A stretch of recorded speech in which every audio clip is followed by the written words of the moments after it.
Karena petugas damkar terlambat datang, warga melempari mobil pemadam kebakaran di lokasi kebakaran 5 rumah di Wajo, Sulawesi Selatan. Sementara di Samarinda, Kalimantan Timur, 2 orang luka parah akibat ledakan tabung gas LPG.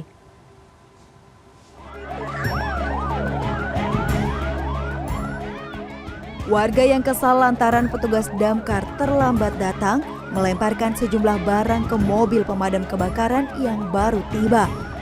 Kebakaran 5 rumah terjadi di Desa Boto, Kecamatan Takalala, Kabupaten Wajo, Sulawesi Selatan pada Selasa.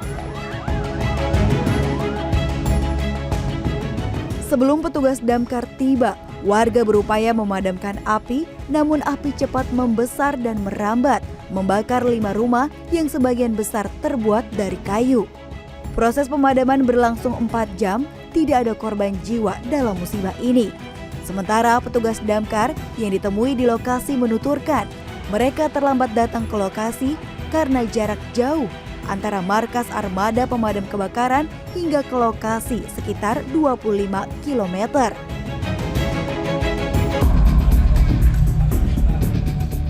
Di Samarinda, Kalimantan Timur, sebuah rumah di perumahan Talangsari Regensi, Kelurahan Tanah Merah, Kecamatan Samarinda Utara rusak parah setelah terjadi ledakan pada Selasa.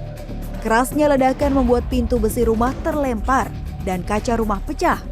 Akibat ledakan ini, ibu dan anak penghuni rumah terluka dan dilarikan ke Rumah Sakit Umum Awe Syahrani. Kepolisian Resort Kota Samarinda yang menerima laporan adanya ledakan langsung melakukan penyelidikan ke lokasi.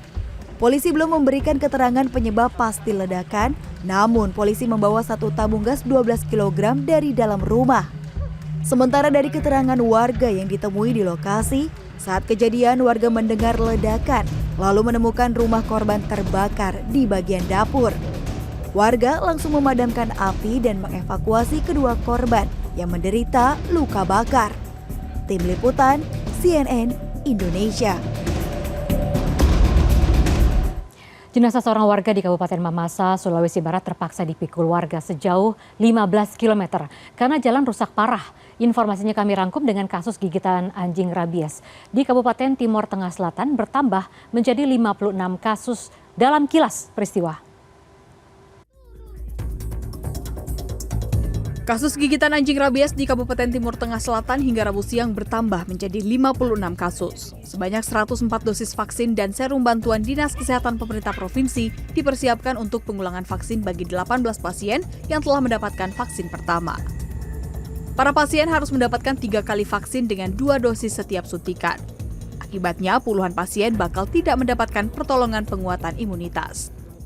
Dinas Kesehatan Kabupaten Timur Tengah Selatan berharap bantuan vaksin 1.000 dosis untuk mengantisipasi lonjakan jumlah penderita gigitan anjing rabies yang kini meluas hingga 9 kecamatan. Mengevakuasi jenazah almarhum. Video amatir merekam perjuangan sejumlah warga saat memikul jenazah melewati jalan terjal, berliku dan menyeberangi anak sungai di Desa Salukona, Kabupaten Mamasa. Peristiwa yang terjadi pada hari Minggu ini viral di media sosial. Akses jalan dari rumah almarhum menuju mobil tidak dapat dijangkau kendaraan karena kondisi jalan rusak parah dan sempit. Hal ini membuat jenazah ditandu sejauh 15 km. Proses menandu jenazah dilakukan warga secara bergantian selama 5 jam. Pada Rabu, Camat Tabang Soleman meminta Pemkab Mamasa untuk turun tangan memperbaiki jalan tersebut. Dirinya menyebut usulan perbaikan jalan desa kerap dalam musyawarah perencanaan pembangunan. Masyarakat Duku Mojosemi, Desa Mojo Agung, Kabupaten Pati, Jawa Tengah antusias berebut berkah dari gunungan sedekah bumi di sekitar Punden Mbah Sukmoyono pada Rabu siang. Selain berebut gunungan, warga juga mengantre untuk bisa memperoleh nasib berkat.